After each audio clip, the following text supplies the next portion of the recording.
അസ്സലാമു അലൈക്കും. ബിസ്മില്ല. അസ്സലാത്തു വസ്സലാമു അല അഷ്റഫിൽ മുർസലീൻ വാല ആലിഹി വസഹ്ബിഹി അജ്മഈൻ. അമ്മാബാദ്. പ്രിയപ്പെട്ട കൂട്ടുകാരെ, നമ്മൾ ഇന്ന് നോക്കാൻ പോകുന്നത് ക്ലാസ് 7 തസ്ഗിയത്തുൽ വിൽദാൻ അതിലെ 8ാമത്തെ പാഠത്തിന്റെ തദ്രീബാത്ത് വർക്കുകളാണ് നോക്കുന്നത്. അപ്പോൾ ഈ പാഠമൊക്കെ നമുക്ക് അറബിയിലാണ് കൊടുത്തിരിക്കുന്നത്. അപ്പോൾ അതിന്റെ ട്രാൻസ്ലേഷൻ ഒന്ന് പറഞ്ഞു തന്നതിന് ശേഷം നമുക്ക് പാഠത്തിലേക്ക് തദ്രീബാത്ത് വർക്കിലേക്ക് പോവാം. അൽ വഹദത്തു സാമിന, 8ാമത്തെ പാഠം. അൽ ഇൽമു യൂത വലാ യൗതി. അപ്പൊ ഈ പാഠത്തിൽ എന്താണ് പഠിക്കുന്നത് അത് നമുക്കൊന്ന് വായിച്ചു മനസ്സിലാക്കാം. ആദ്യത്തെ പാരഗ്രാഫിൽ എന്താണ് പറഞ്ഞിരിക്കുന്നത് അത് നമുക്കൊന്ന് നോക്കാം.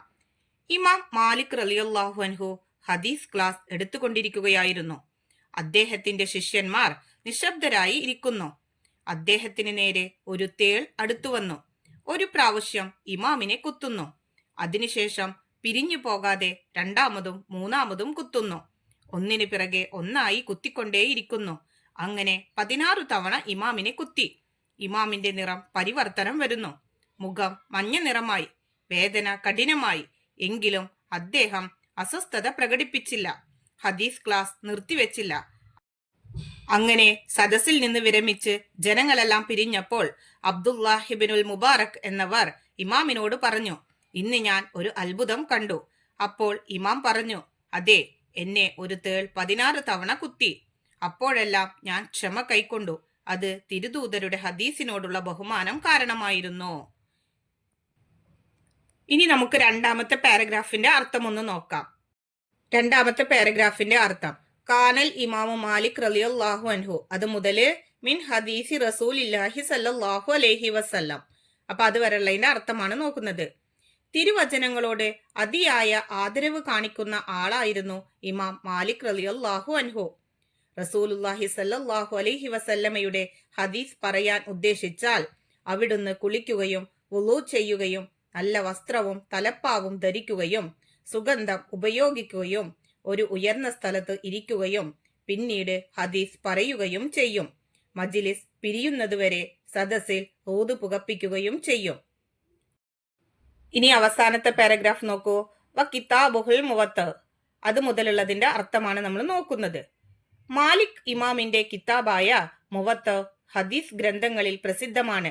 ഹദീസ് അന്വേഷിച്ചുകൊണ്ട് അരികിൽ നിന്നും അകലങ്ങളിൽ നിന്നും ജനങ്ങൾ അദ്ദേഹത്തിന്റെ അടുക്കൽ വരാറുണ്ടായിരുന്നു. ഒരിക്കൽ രാജാവായ ഹാറൂൺ റഷീദ് തന്റെ മക്കളായ അമീനെയും മഅ്മൂനെയും മുവത്ത പഠിപ്പിക്കാൻ വേണ്ടി ഇമാമിനോട് കൊട്ടാരത്തിലേക്ക് വരാൻ കൽപ്പിച്ചു. രാജാവിന്റെ കൊട്ടാരത്തിലേക്ക് അദ്ദേഹത്തിന്റെ അറിവിനെ ചുമക്കുന്നതിന് അദ്ദേഹം വിസമ്മതിച്ചു. അദ്ദേഹം പറഞ്ഞു, നിർത്തൂ, ഓ അമീറുൽ മുഅ്മിനീൻ, അള്ളാഹു ഉയർത്തിയതിനെ നിങ്ങൾ അവഗണിക്കരുത്. അറിവിലേക്ക് വരിക, അറിവ് നിന്നിലേക്ക് വരില്ല. ആ 2 മക്കളെയും രാജാവ് പള്ളിയിലേക്ക് അയച്ചു. അവരും മറ്റുള്ള ജനങ്ങളോട് കൂടെ പഠിക്കുന്നവരായി. അപ്പൊ ഇതോടെ നമ്മുടെ പാഠം കഴിഞ്ഞു. ഇനി നമുക്ക് ആ പാഠത്തിന്റെ തദ്രീബാത്ത് വർക്കുകളൊക്കെ നോക്കാം. അടുത്തത് നോക്കൂ, മഹാനിൽ കലിമാത്ത്. ഈ പാഠത്തിൽ നമ്മൾ പഠിച്ചിട്ടുള്ള പ്രധാനപ്പെട്ട വാക്കുകളും അതിന്റെ അർത്ഥങ്ങളുമാണ് നോക്കുന്നത്. അൻസത്ത, അതിന്റെ അർത്ഥം എന്താണ്? മിണ്ടാതിരുന്നു. അക്റബ്, തേൾ. ലദ, കുത്തി. ഇസ്ഫറ, മഞ്ഞ നിറമായി. തഗയ്യറ, വ്യത്യാസപ്പെട്ടു. അലമുൻ, വേദന. ഇസ്തദ്ദ, കഠിനമായി. ഇൽതൊറബ, ഇളകി. ഇജ്ലാൽ, ആദരവ്. തഅമ്മമ, തലപ്പാവ് ധരിച്ചു. തതയ്യബ, സുഗന്ധം പൂശി. മിനസ്സദ്, സ്റ്റേജ് അഥവാ പീഠം. ബഹറ, പുകഞ്ഞു. ഫറ, വിരമിച്ചു. മഹ്, മിണ്ടാതിരിക്കൂ. തദ്രീബാത്ത്, അതിലെ 1ാമത്തെ പ്രവർത്തനം നോക്കൂ. നക്ര, നമുക്ക് വായിക്കാനുള്ളതാണ്. ഹദ്ദസ യുഹദ്ദിസു തഹ്ദീസ്. ലദഗ യൽദഉ ലദ്. ഫറഗ യഫ്റഉ ഫറാ. തഫറക യതഫറകു തഫറുക്. സബറ യസ്ബിറു സബർ. ഇനി പുറത്തു നോക്കൂ. ഇഗ്തസല യഗ്തസിലു ഇഗ്തിസാൽ. തതയ്യബ യതതയ്യിബു തതയ്യുബ്. അടുത്ത നോക്കൂ. തഅമ്മമ യതഅമ്മമു തഅമ്മും. ബഖറ യുബഖിറു തബ്ഖീർ. തറദ്ദദ യതറദ്ദദു തറദ്ദുദ്. താഴെ നോക്കൂ. നമുക്ക് ഓരോ വാക്കുകളും അതിന്റെ വിപരീത പദങ്ങളും കൊടുത്തിരിക്കുന്നു. കറുബ, അതിന്റെ വിപരീത പദം ഏതാണ്? ബൗദ. അടുത്തത് റഫഅ, വിപരീതം വളഅ. ഹദ്ദസ, അതിന്റെ വിപരീതം സക്കത്ത. ഇനി നമുക്ക് അടുത്ത പ്രവർത്തനം നോക്കാം. തദ്രീബാത്തിലെ രണ്ടാമത്തെ പ്രവർത്തനം നുഇദ്ദുൽ ജുമൽ. താഴെ നമുക്ക് കുറച്ച് വാക്കുകൾ കൊടുത്തിട്ടുണ്ട്. ആ വാക്കുകൾ വരുന്നത് പോലെ നമ്മൾ വാക്യം നിർമ്മിക്കണം. അപ്പൊ നമുക്ക് ആ പ്രവർത്തനം ഒന്ന് നോക്കാം. അതിലെ നുഇദ്ദുൽ ജുമൽ, അതിലെ ഒന്നാമത്തെ വാക്ക് നോക്കൂ, ഇഷ്തദ്ദ. ആ വാക്ക് വരുന്നത് പോലെ ഒരു വാക്യം. ഇഷ്തദ്ദ അലമുൽ ഇമാമി മാലിക് റളിയല്ലാഹു അൻഹു. രണ്ടാമത്തേത് നോക്കൂ, അൻസത. അൻസത തലാമീദു ഫിസ്സഫിൽ ഹദീസ്. ഇനി മൂന്നാമത്തെ വാക്ക് നോക്കൂ, തഗയ്യറ. അപ്പൊ ആ വാക്ക് വരുന്നത് പോലെ ഒരു വാക്യം. തഗയ്യറ ലൗനു ബശറത്തൽ ഇമാം മാലിക് റളിയല്ലാഹു അൻഹു. 4, അർസല. ആ വാക്ക് വരുന്നത് പോലെ അർസലൽ മലിക്കുൽ അത്ഫാല ഇലൽ മസ്ജിദ്. ഇനി അഞ്ചാമത്തത് നോക്കൂ, ത്വലബമിൻ. ആ വാക്ക് വരുന്നത് പോലെ ഒരു വാക്യം. ത്വലബൽ ഹദീസ മിൻ മാലിക് റളിയല്ലാഹു അൻഹു. അപ്പൊ ഇതോടെ ആ പ്രവർത്തനം കഴിഞ്ഞു. ഇനി നമുക്ക് അടുത്ത പ്രവർത്തനം നോക്കാം. നക്തുബുൽ മഅന. ഇവിടെ താഴെ നമുക്ക് കുറച്ച് വാക്കുകൾ കൊടുത്തിട്ടുണ്ട്. ആ വാക്കുകളുടെ അർത്ഥമാണ് നമ്മൾ എഴുതേണ്ടത്. അതിൽ ഒന്നാമത്തത് നോക്കൂ, മുൻസിത്തുൻ. അതിന്റെ അർത്ഥം നിശബ്ദൻ. മുതഗയ്യിറുൻ. അതിന്റെ അർത്ഥം വ്യത്യാസപ്പെട്ടത്. മുസ്ഫറുൻ. അതിന്റെ അർത്ഥം മഞ്ഞ നിറമുള്ളത്. മുഷ്തദ്ദുൻ. അതിന്റെ അർത്ഥം കഠിനം. ഇജ്ലാലുൻ. അതിന്റെ അർത്ഥം ആദരവ്. ഇഹ്തിറാമുൻ. അതിന്റെ അർത്ഥം ബഹുമാനിക്കൽ. അടുത്ത് നോക്കൂ, ലദ്ഗത്തുൻ. അതിന്റെ അർത്ഥം എന്താണ്? കുത്തൽ. മിനസ്സത്തുൻ. അതിന്റെ അർത്ഥം സ്റ്റേജ്. മറത്ത്, തവണ. ഇനി നോക്കൂ, തദ്രീബാത്തിലെ അടുത്ത പ്രവർത്തനം നുബയ്യിനു സിയാഖ്. താഴെ നമുക്കൊരു സന്ദർഭം കൊടുത്തിട്ടുണ്ട്. അത് ആര് ആരോട് പറഞ്ഞു, അതാണ് നമ്മൾ എഴുതേണ്ടത്. ഒന്ന് നോക്കൂ, ലഖദ് റഅയ്തുൽ യൗമ അജബ. അതിന്റെ അർത്ഥം എന്താണ്? ഞാൻ ഇന്ന് ഒരു അത്ഭുതം കണ്ടു.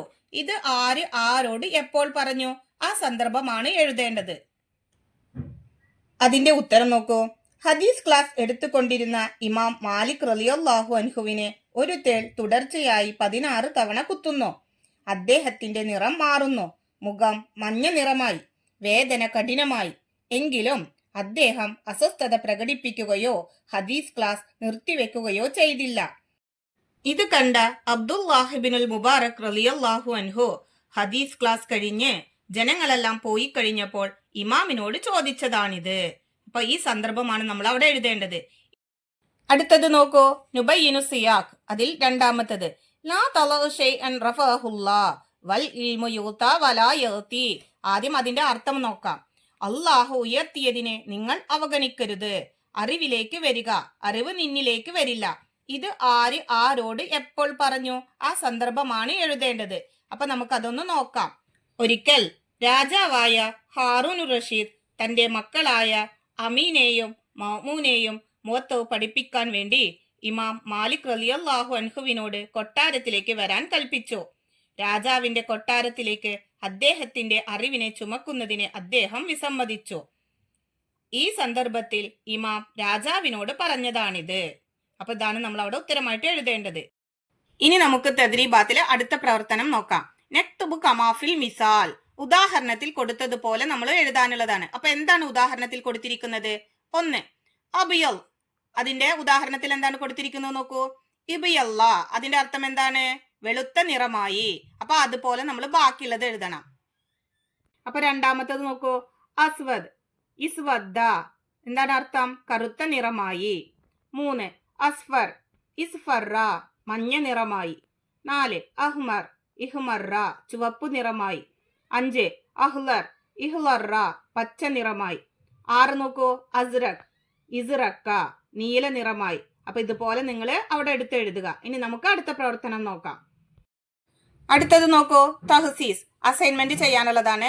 നുഇദ്ദു ഫിക്റതൻ അൻ ഇജ്ലാലിൽ ഇമാമി മാലിക് റളിയല്ലാഹു അൻഹു ലി ഹദീസ് റസൂലില്ലാഹി സ്വല്ലല്ലാഹു അലൈഹി വസല്ലം. അതിന്റെ അർത്ഥം നോക്കൂ. ഇമാം മാലിക് റളിയല്ലാഹു അൻഹു റസൂലുള്ളാഹി സ്വല്ലല്ലാഹു അലൈഹി വസല്ലമയുടെ ഹദീസിനെ ബഹുമാനിക്കുന്നതിനെ കുറിച്ച് ഒരു ഖണ്ഡിക എഴുതുക. അപ്പൊ നമുക്ക് ആ പ്രവർത്തനം ഒന്ന് നോക്കാം. അതിന്റെ ഉത്തരം നോക്കൂ. ഹദീസിനോട് അതിയായ ആദരവ് കാണിക്കുന്ന ആളായിരുന്നു ഇമാം മാലിക് റളിയല്ലാഹു അൻഹു.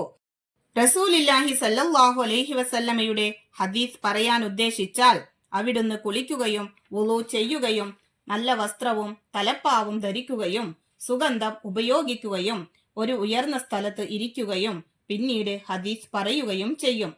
മജ്ലിസ് പിരിയുന്നത് വരെ സദസ്സിൽ ഊത് പുകപ്പിക്കുകയും ചെയ്യുമായിരുന്നു. അപ്പൊ ഇത്രയാണ് നമ്മൾ അവിടെ എഴുതേണ്ടത്. അപ്പൊ ഇതോടെ ഈ പാഠത്തിന്റെ തദ്രീബാത്ത് വർക്കുകളൊക്കെ കഴിഞ്ഞു. കൂട്ടുകാർക്ക് ഈ പാഠവും അതിന്റെ തദ്രീബാത്ത് വർക്കുകളൊക്കെ മനസ്സിലായല്ലോ. ഇൻഷാ അല്ലാ. അപ്പൊ അടുത്തൊരു സബ്ജക്റ്റിൽ നമുക്ക് കാണാം. എല്ലാവർക്കും ഒരിക്കൽ കൂടി അസ്സലാമു അലൈക്കും വറഹ്മത്തുള്ളാഹി തആല വബറകാതുഹു.